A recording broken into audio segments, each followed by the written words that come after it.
We recently talked about how institutional players in Wall Street is getting really more bullish on crypto than ever before.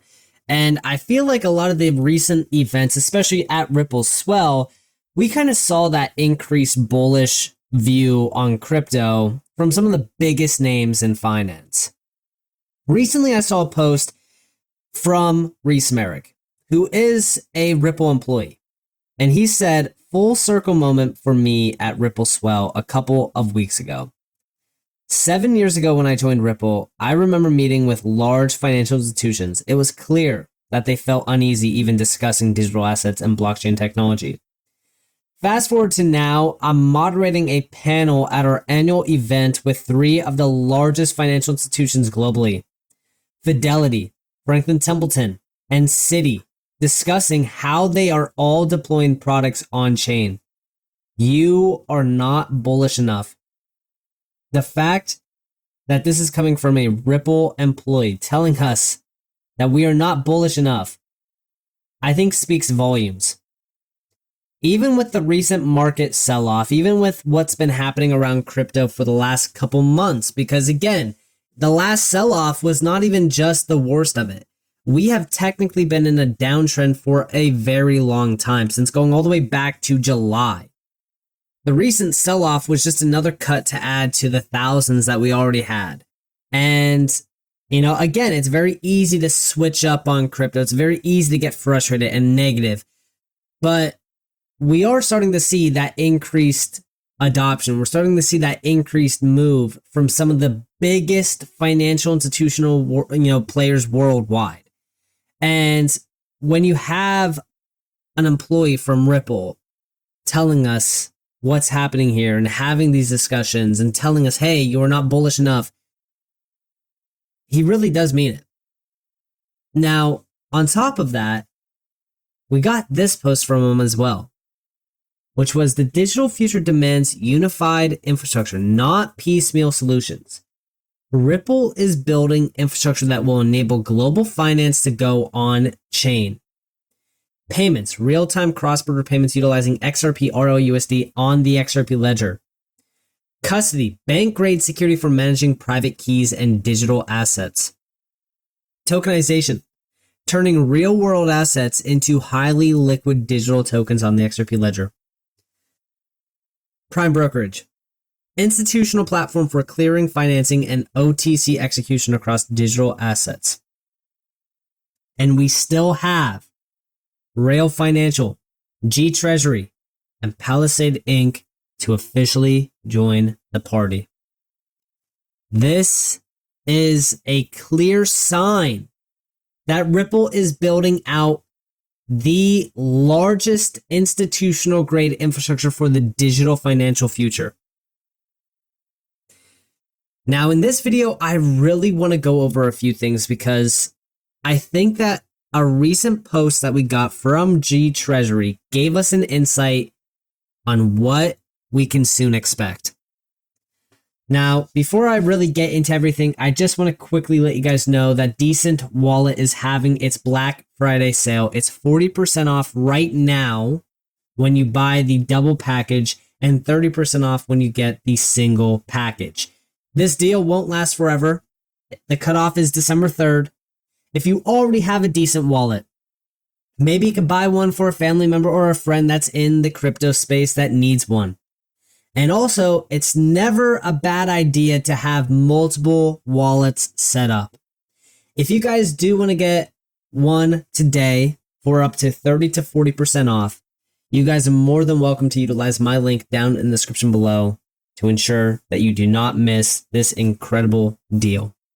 So with that being said, let's dive on back into the video. So yeah, G Treasury got acquired back in October. It was announced on October 16th.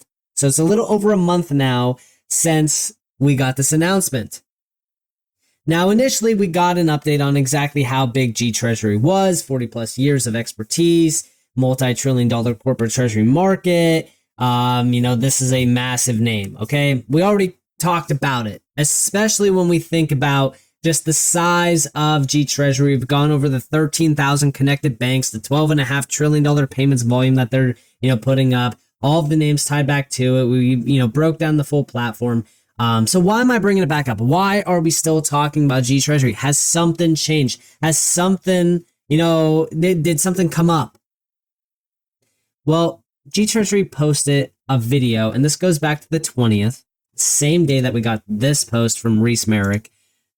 The on-chain evolution led by Ripple and G Treasury is well underway, and with it comes paths for CFOs to consider as they begin their adoption journey. At the center of it all is ensuring choice and best fit options remain open always.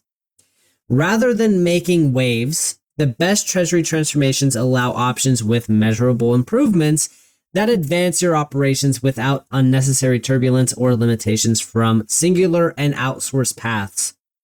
Ripple and G Treasury deliver evolutionary digital infrastructure options, serving hundreds of institutions across the globe with a combined 50 plus years of expertise. Now, if we're looking into this post, we have creating CFO value through digital infrastructure choice versus just making waves.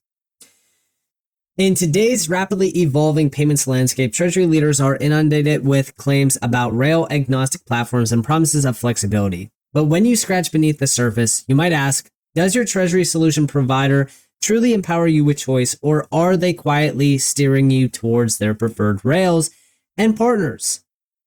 Well, this is where, of course, Ripple and G Treasury come into play. What rail agnostic really means and why it matters. Essentially, the best way to describe this is just you could tap into multiple payment rails. And that's exactly where we have that no lock-in period with Ripple and G Treasury. So they even say down here that, with this, you could basically tap into multiple platforms. You have that increased connectivity as well.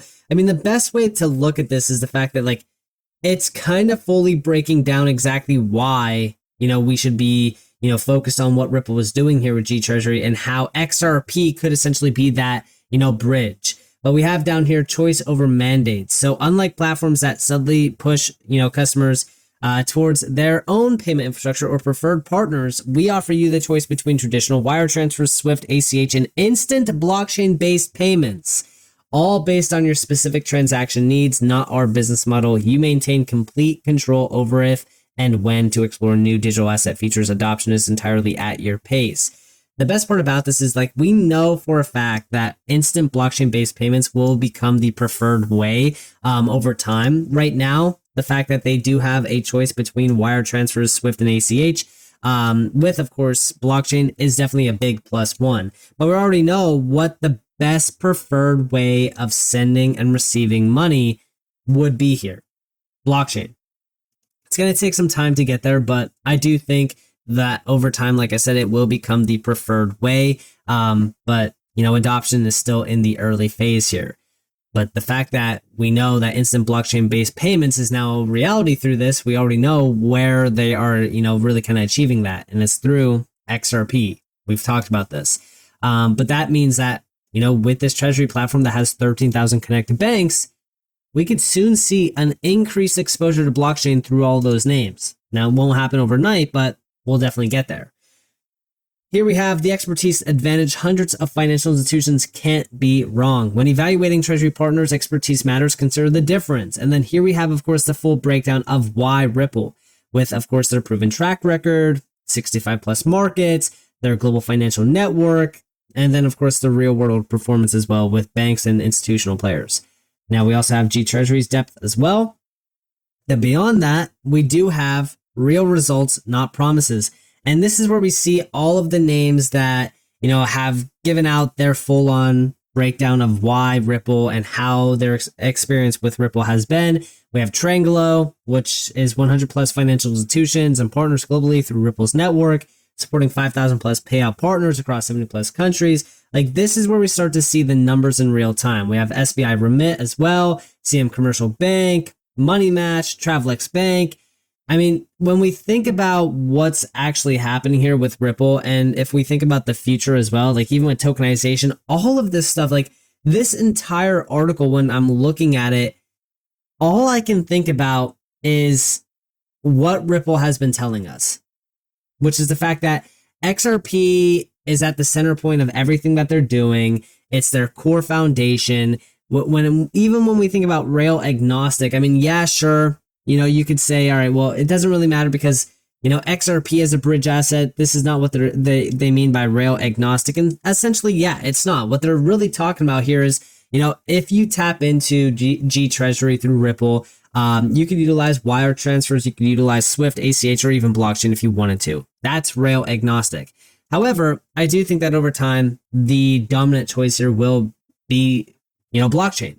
And we already know that XRP and the XRPL is in Ripple's best interest, even with this acquisition, which is very bullish because this entire article is telling us like how everything is going to move to a more digital view over time, which is why even at the bottom here, we're starting to see the tokenization advantage preparing for tomorrow, today, because the reality is that tokenization, digital assets, stablecoins, things like that, it's becoming more and more dominant as the choice for institutional players, for banks, and also just for, traditional financial fintech companies. So again, the main thing here is the evolution, the shift. Now, on top of that, we did hear from G Treasury CEO at RippleSwell on his clients having a big problem. Big shout out to Digital Asset Investor for this video, but they need to be able to move 50 million plus in a fast and inexpensive way. They may want to put Brad Garlinghouse's best friend Arrington on the phone with them because XRP solves this. You know where this is going. Lock in. And I'll play a video clip regarding this here in a moment, but listen closely. And one of the clients there said, look, I'm too scared about crypto. And then I said, well, what if we could give you a product that moves your money in minutes? Mm-hmm. And he immediately connected that to, I have 2 subsidiaries in Europe that are holding 50 million extra cash because they're worried about their payments in 3 or 5 days of settlement. I could free up 50 million and create yield. If you could bring that to me, I'm ready. It's fantastic. It fills a big need. And for a hedge fund like us to be able to denominate in Ripple and XRP, I just did the same thing, is really, really, really good. We did our first close. We moved north of $50 million into the company in Ripple and XRP in like 2 seconds, and it cost 30 cents. Now that is amazing. There's no way to do that with fiat or Bitcoin. There's just no way to do it that fast and that cheaply, and so it serves a really useful need for us. And then also when our LPs eventually redeem, hopefully never, but when they want some of the money back, we just send it in XRP again, and there's no 3-day wait for international wires or 1-day wait for US wires. We're not paying wire fees and all that. It's just, I don't understand why that's hard to understand. So yeah, listen, this is exactly the video clip that I was going to play because I looked it up and I found it. But yeah, I mean, listen, Michael Arrington from Arrington XRP Capital did move $50 million worth of XRP with their company in 2 seconds, and it cost it 30 cents. So yeah, there's a big issue out there whenever it comes back to treasury companies, whenever it comes back to payment companies. It doesn't matter. Like, every single issue out there around the traditional financial system can be solved, not just through Ripple and XRP, but through blockchain itself, which is why when we go back to what was in this article regarding utilizing Swift, wire transfers, ACH, like, why use any of this if you do have the instant blockchain-based payment side of things? It makes no sense to tap into the traditional system. This is why the traditional system will die over time if they don't innovate and, tap into these new technologies. But this is also why I'm so bullish on why these big banks are now at these major events talking about how they're deploying products on chain. It's the fact that we now have clear confirmation that these big players, these big banks, these big institutional players, they are now realizing that it's innovate or die. So now they're starting to lock in and tap into, on-chain products, modernizing their internal workflows. They want to innovate with digital assets. They want to tap into stablecoins. It's now a reality. It's no longer a game of, I wonder if they're going to do this at some point in time. No, they're doing it now. This is a big deal. So with that being said, I hope that you guys enjoyed this video.